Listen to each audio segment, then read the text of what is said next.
Oh, I'm going where the gasoline is free. Oh, I'm going where the gasoline is free. I'm going where the gasoline is free. Lord, Lord, and looks like the gasoline's free in Novac, because that's where I'm going. Hello! We're back again, with nothing but dreams in my pocket and also a bunch of solar panels from Helios One. Since I'm wearing a skin-tight assassin suit, that is especially implausible, but super sexy. Anyway, I passed through here a couple times, and I figure maybe I'll go look into some of that stuff I left behind earlier. I mean, Boone might still be waiting for me. He shouldn't be, because I never planned to come back, but here I am. I do remember the Pip-Boy thinking that there should have been something in that office, and I checked it out, but didn't check it out very carefully. So maybe there is still something there. Plus, it's daytime now, and before it was nighttime, so maybe there's a person in there. Hello! Lily's over there. Hello! I'm exploring for clues. Do you have any clues? We're gonna find out. All you have is a safe key. Well, that could be a clue. Because you probably have a safe. Oh, and it's full of money! That's what I was looking for! Also a bill of sale. Well, I've got your financial ledger now! Pay a ransom of 30 million caps or your books will never be ordered again! Actually, I'm just gonna leave with it. Wait! I should read the ledger! Bill of sale. We, the representatives of the Conservatorium, have this day bargained and purchased from Jeannie Mae Crawford, ownership and sale of Carla Boone for the sum of 1,000 caps, and the child for 500. Slaves for life, covenant with the said Jeannie Mae Crawford, that we have full power, additional 500 caps will be for the fetus, Mr. Scribonius Lebo Justice et al., administrators of Licinius Crassus Consul something or other. What a ridiculous name. Also, what a ridiculously incriminating source of evidence. Okay, I guess time to wait for night. Hey there. Need anything? Hey, buddy! Yes, let me see your stuff. Sure. Well, your stuff kinda sucks, dude. Okay, time to find something to do until sundown. A lot of people probably think it's weird that I would be so into a ghoul, but let me just tell you, this Dean guy, he had a butt, it was like it was chiseled by lasers. I mean, gosh, he couldn't just, like, not be into it. Okay, look, Trademark, I don't want to seem like I'm bored, because it's not you that I'm bored with, it's the sun. I'm tired of waiting for it to go down. I mean, I don't want to brag, because this is really kind of a burden, but I'm a busy lady. You know, I got a lot of stuff I'm supposed to be doing. I keep hearing about some courier making a fuss over at the Strip. Must have delivered more than just mail. Oh, ha, a courier causing trouble, huh? It's not me. See you later, Trademark. Oh god, he's on to me. Word's getting around about Queen Latifah. Still just a courier so far, though. That's good. I called that guy Trademark because he's traveling merchant. It's TM. It's pretty clever, I think, but also kind of cheesy. So this place wound up being further away than I thought it would be. Oh my god, it's zombies again! How does this continue to be a problem in my life? Why are there so many zombies? Also, why is it only humans? Is this a primate thing? If I find like an ancient zoo or an old research facility and it's full of chimps or gorillas, would we have zombie chimps? What are the rules on zombies? How come they come in different varieties? Do these zombies have their own culture like the ones from the Sierra Madre? I mean, okay, I know that they're ghouls, just like Dean, and I don't want to be racist, but these are like zombified ghouls. These are crazy ones that eat other ghouls, I guess. Or maybe they don't eat other ghouls, maybe they just eat people. But if that's the case, then why? What causes them to do that? How do you lose your mind in such a way that eating people seems like the best solution to your life? Even if you did go crazy, that couldn't possibly be healthy for your body. I mean, it makes you really sick to eat your fellow human beings. You inherit all kinds of diseases from that food. Plus, the part of your brain that makes you aggressive isn't the same part of your brain that makes you really hungry. So, you really couldn't link the two, aggression and hunger. Although then again, this isn't really average normal radiation, clearly, because radiation doesn't turn you into a zombie. This could be super radiation, like from the comic books, in which case you might get superpowers, or turn into a zombie. But that doesn't mean there aren't rules. If we do an experiment, we should be able to figure something out. Of course, it wouldn't be ethical to just try this stuff on humans. So what I propose is, we get a bunch of rats, and then we expose them to radiation to ghoulify the rats, and if that proves promising, we should get some chimps, and then ghoulify the chimps. You know, for science. Oh, I get good karma for killing these ghouls. Cool. I don't know if it's because I kill them suddenly and quietly, or if it's just because they're ghouls. I am glad to know that something gets killed by this gun, though. I suddenly have confidence in it again. It works on zombies, my #1 foe. But anyway though, there's a bunch of different ways that we could analyze this research. One way we could try is genetic. We could breed a bunch of zombies maybe? Do they breed? We should test to see if they breed, and if they do, we should breed them and then look for genetic links. Oh, an ash pile. Rebar club in the ash pile. Very suspicious indeed. Anyway though, it's okay if it seems like I don't really know what I'm doing, because I do. What we will do is we will get some graduate students and then have them do all the research and write all the reports, and then I will put my name on it. It's good experience for them because they get to learn how to do research, and it's great for me because I don't know what I'm doing to the point that I recommended ghoulifying a bunch of chimps. I'll admit that plan seems a little bit crazy when you think about it, but I really want it to happen, so I'm willing to go through with it. When you do really good science, sometimes you just have to accept that your plan is going to be a little bit crazy. I mean, sometimes it can sound like kind of a revenge scheme. Like, just imagine one day you've got all these fruit flies and they just spawn in your garbage. And at first you're kind of just annoyed by it, it's not too bad, but then they start to swarm. There's more of them every day, and you put out the traps, but oh, these fruit flies, they don't fall for the vinegar.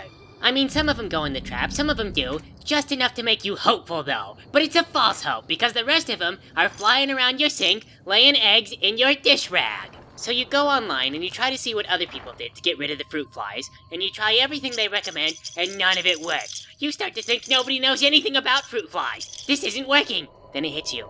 Nobody knows anything about fruit flies. It's time to do science! So you catch as many of the horrible little blights on your existence as you can, and you put them in a tube. And then in the tube, you fill it full of food. But not just normal food. Oh no, this is for science. You fill it full of nicotine. Not too much nicotine, just enough that they get addicted for the rest of their lives. Then you just wait. You wait for fruit fly love to bloom, and they have sex, and then you keep them in the jar. And you force their kids to have sex with their kids, and they inbreed, and they stay addicted to nicotine. Every generation, you add just a little bit more nicotine to the jar, and if the babies can't handle it, they die off. They fortunately exit the cycle of suffering and don't produce more offspring. But the ones that live through it, oh, they keep reproducing. Pretty soon, you're putting more nicotine in this jar than you are putting fly food. Now's the time. Now is when you have an entire generation of inbred fruit flies that love nicotine more than life. You go to your sink, you open up the jar, and you let them out, and they mate with their stupid friends in your kitchen, and then screw up the entire gene pool. Now, if you really knew what you were doing, you were keeping track of the genetic traits that those flies shared, and then you can write a report on it. Still though, you know, whatever happened, you get revenge on those fruit flies. And, well, so much for stealth. I really thought I was gonna get good at this, you know. I put on the assassin suit. I really wanted to believe I was gonna become a true blue assassin. I guess sometimes it's really not about what you want to do.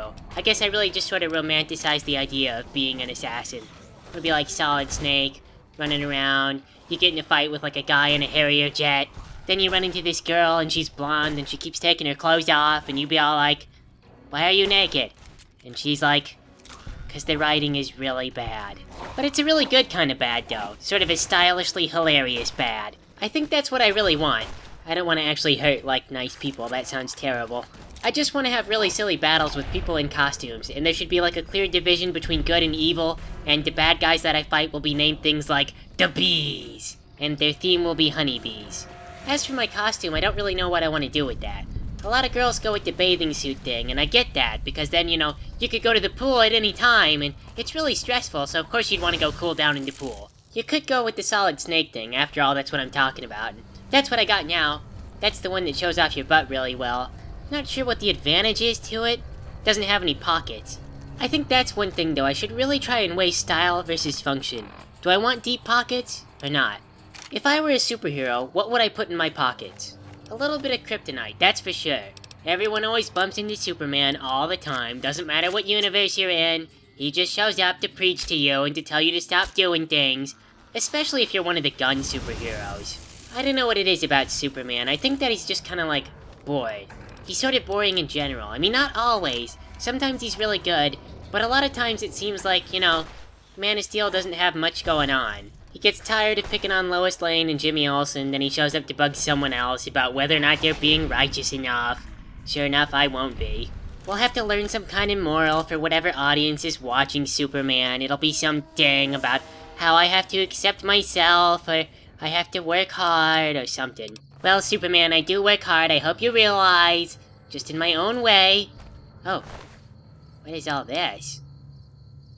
Got a laser RCW. Remote-controlled weapon, maybe? Weird. Well, okay. Anyway, though, I probably want a lot of ammo, so pockets would be good, definitely. Or maybe just like a backpack. Something to stuff a lot of ammo into. Hey, over here. Are you listening? Go to the big room on the east side of this building and take the metal staircase all the way up. And hurry. Hurry?